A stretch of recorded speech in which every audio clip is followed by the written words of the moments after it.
மேலும் தமிழகத்தினுடைய மரியாதைக்குரிய முதல்வர் அவர்கள் கர்நாடக முதல்வருக்கு கடிதம் எழுதியிருப்பதை நான் குறிப்பிட விரும்புகிறேன்.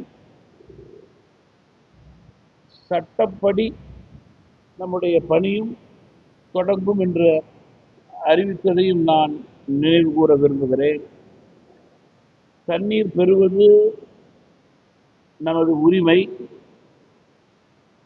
அதை பெற முயற்சிப்பது நம்முடைய கடமை.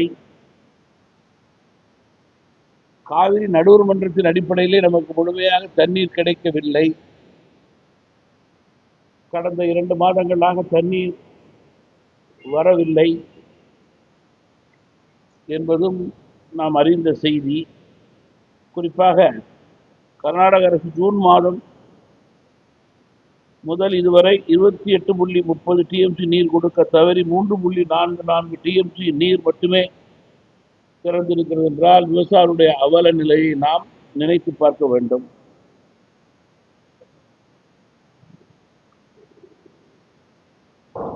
உச்ச நீதிமன்றத்திலே உத்தரவுப்படியும் தண்ணீர் திறக்கவில்லை.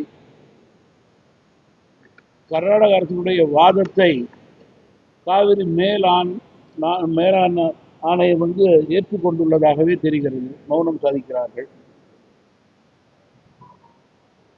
இச்சூழலிலே தண்ணீர் பெற வேண்டும். அது உறுதியாக நாம் விவசாயிகளுக்கு செய்ய வேண்டும். புதிய அரசு பதவியேற்றவுடன் விவசாயிகளுக்கு பல நிலைகளிலே மேகதாது பிரச்சனையிலே நம்பிக்கை கொடுத்திருக்கிறது. அந்த நம்பிக்கையின் அடிப்படையிலே விவசாயிகளுடைய எண்ணங்களை பிரதிபலிக்க வேண்டும் என்றால் கர்நாடக அரசும் ஒத்துழைப்பு கொடுக்க வேண்டும். அதற்கு முதல் முயற்சியாக அனைத்து கட்சி முயற்சி சட்டமன்றத்திலே 2 கடிதம் மூலம் மத்திய மாநில அரசுகளை கேட்டுக்கொள்கிறோம். 3 சட்ட ரீதியாக தயாராகிறோம். இதனை தாண்டி முதல்வர் விவசாயிகளுக்கு செய்யக்கூடிய கடமை நேரடியாக கர்நாடகாவுக்கு சென்று அங்கே உள்ள முதல்வரை சந்தித்து பேசுவதாக தகவல் வந்திருக்கிறது. இது நல்ல செய்தியாகவே பெரும்பாலான விவசாயிகள் மட்டுமல்ல சாதாரண மக்களும் பார்க்கிறார்கள். காரணம், புதிய அரசு விவசாயிகளுடைய எண்ணங்களை பிரதிபலிக்கும் அரசாக 12 வருடங்களுக்கு பிறகு தமிழகத்திலே ஒரு முதல்வர் கர்நாடகா சென்று அங்கே உள்ள முதல்வரை சந்தித்து தண்ணீர் பெறுவதற்கான நம்முடைய உரிமையை நிலைநாட்ட நினைப்பது என்பது வரவேற்கத்தக்கதுதான். அதில் மாற்று கருத்து கிடையாது. தண்ணீர் அவசியம், அவசரம் என்பதால் அதற்குண்டான அனைத்து முயற்சிகளையும் செய்யக்கூடிய கட்டாயத்தில் தான் அரசு இருக்கிறது. அதன் அடிப்படையிலே முதல்வர் சந்திப்பதாக எனக்கு தெரிகிறது. நம்முடைய விவசாயிகளுடைய எண்ணங்களை முதல்வர் அந்த மாநில முதல்வரிடம் பிரதிபலிப்பதுதான்